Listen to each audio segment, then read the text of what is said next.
Hey everybody, welcome back to the channel, and I am so excited for this video. This is a series that I've wanted to start for a while because I knew that it was going to be a big undertaking, and I wanted to wait until I could get to a position, not just in my own life, but even with this channel, where I could really kind of hone in on how I wanted to approach it.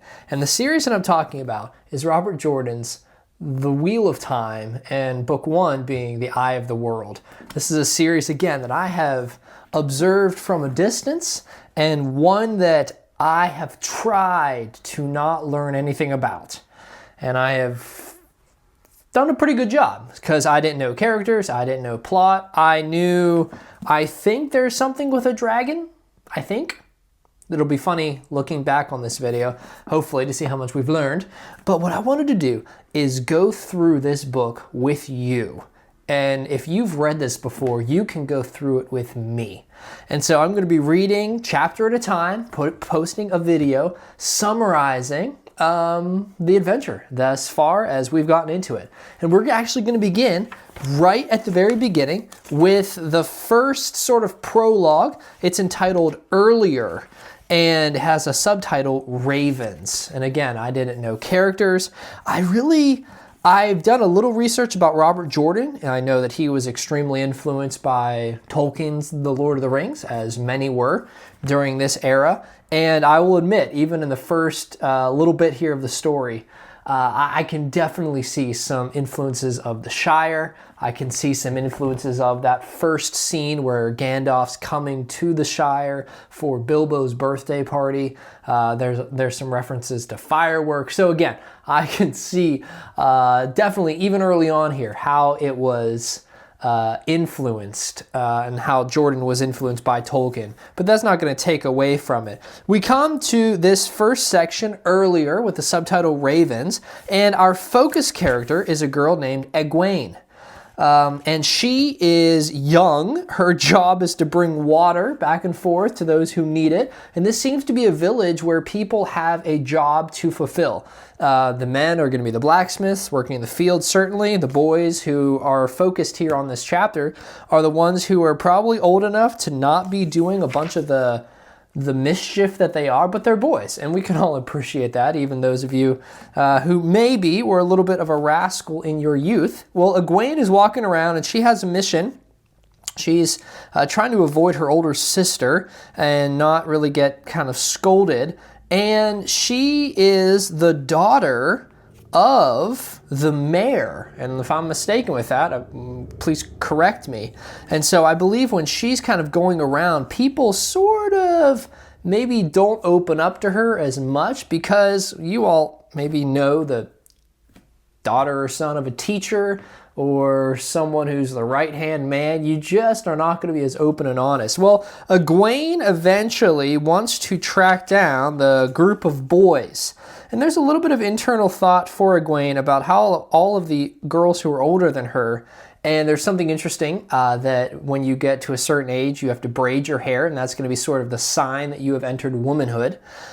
She's not that old yet, but she wants to find a group of boys because her father, I believe, no, this is going to be someone else.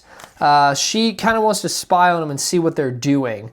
Well, she does find them, and they're being boys. Well, they come and get called by someone else, and the mayor, Egwene's father, wants to see them. Well, the boys get a little concerned, and Egwene doesn't let the boys know that she was spying on them. Apparently, this is something that she's noticed the older girls doing in the village, and the village's name is Edmund's Field, and the area is the Twin Rivers. Am I right with that? Or is it the Two Rivers? I think it's the Twin Rivers. Correct me if I'm wrong. I'm gonna keep calling it the Twin Rivers, and correct me if I'm wrong there. Okay, so the boys go to her father, and he is gonna be really nice. He wants to tell them a story. And in an era where there's not much entertainment, there's not much downtime, a good story is really something to get people excited. And what we come to is on page 28 of this first section, we get some lore. And when I came to this section, I thought, okay, I need to focus in here because we are going to get a little bit of history of this land. And the one telling the story, his name is Master Althor, and he is the father. His first name is Tam Althor, and he is the father of a boy named Rand. And Rand is one who there are some rumors and whispers in town that Rand and Egwene should get married when they get older. And Egwene's dealing with a bunch of these internal feelings and is wondering, is Rand feeling this as well? They have a slight friendship. Well, Egwene follows the boys, and Rand's father is the one telling the story. Well, someone's not excited about it. His name is Master Bowie. He is not pleased that Master Althor is going to be sharing this story. Well, someone scolds him and says, keep on going. An old gruff man says, just be quiet. Let the boys hear the story. So the boys moved closer. They squatted on their heels in a semicircle, and Master Althor begins telling the story. And who are some of the characters in this story? Well, he says 3,000 years ago and more it was. There were great cities full of buildings, taller than the White Tower, and that's taller than anything but a mountain. Machines that used the one power carried people across the ground faster than a horse can run. And some say machines carried people through the air too. Okay, so I don't know what the one power is, but this seems to be something that powered at least a transportational tool and method. There was no sickness anywhere, no hunger, no war. And then the Dark One touched the world. We read that the boys jumped back in fear, and Egwene has this thought as she's listening in. She says he wouldn't name the Dark One, she thought, but that did not stop her from being afraid that he might. Wouldn't name the Dark One. I guess the Dark One here is the one who is not to be named. I can get a little bit of Harry Potter influence there that maybe was influenced by this. He who shall not be named. Master Althor smiled at the boys to soften their shock of what he had said, but he went on. The age of legends hadn't so much as the memory of war, so they say, but once the Dark One touched the world, they learned fast enough. And we find that there was this massive war that took place. The war covered the whole world. The War of the Shadow, it was called. And there are different armies. Myrddraal, the Trollocs, greater than anything, the blight spewed upon the world during the Trolloc Wars. Aes Sedai went over to the Shadow too. They were called the Forsaken. I don't know if Aes Sedais are types of people, are these groups of individuals, but they become named the Forsaken. And Egwene is going to shiver as she's going to see the boys reacting to this story. And the story continues on a little bit when we get to a character. And the war went on for years and years all over the world, and slowly the shadow began to win. The light was pushed back and back until it appeared certain the shadow would conquer everything. Hope faded away like mist in the sun, but the light, that's capital L, the light, had a leader who would never give up. The man called Luz Tharen Telamon, the dragon. One of the boys gasped, and Egwene was too busy goggling to see who. She forgot to even pretend that she wasn't listening. The dragon was the man who had destroyed everything. She did not know much about the breaking of the world. Well, almost nothing, we read in Truth, but everybody knew that much. Surely he had fought for the shadow. We continue on. Luz Tharen gathered men around him, the 100 companions and a small army. Small as they counted such things then, 10,000 men. This is a massive army, but I guess small for that era. With only a forlorn hope, Luz Tharen attacked the valley of Thakandar, the heart of the shadow itself, and Trollocs in the hundreds of thousands fell. The men following the dragon did not die one by one, but 10 at a time, or 20, or 50 at a time. And then we come to the end of the story here, Every man in that army died, and most of the 100 companions. But at Sheol Ghul, they sealed the Dark One back into the prison the Creator made for him, and the Forsaken with him. And the world was saved from the Dark One. Egwene is really concerned, and she sort of even says to herself what seems to be some type of catechism. The Dark One and all the Forsaken are bound at Sheol Ghul, bound away from the world of men, she recited to herself to sort of calm herself down. Only if the dragon had saved the world, how had he destroyed it?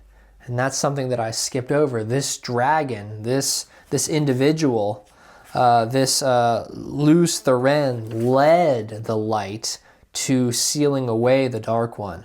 But it does seem to be that he also destroyed the world. So I don't really know what this means yet.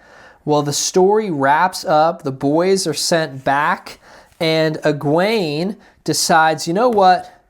If people can live and sacrifice like that, even me, on this little place of the world, I can do my part. And so she had to carry water again the next year as she's growing older, which was a great disappointment. But once again, she tried her best. And then the next year, she was able to help make food a year early. And then she has a goal. She set herself a new goal then, to be allowed to braid her hair younger than anybody. And she did not really think the women's circle would allow it, but a goal that was easy was no good at all. This women's circle seemed to have a lot of influence, even in this small town, so I don't really know what that means. Maybe the women are more influential in this story than the men. That's certainly not uncommon in many cultures around even our world. But she kind of concludes here with some questions. The stories faded to fond memories while others were forgotten throughout the course of history. And if they learned that some of those stories really had been more than stories, the War of the Shadows, the breaking of the world, Luz Tharen, Telamon, how could it matter now? And what had really happened back then anyway?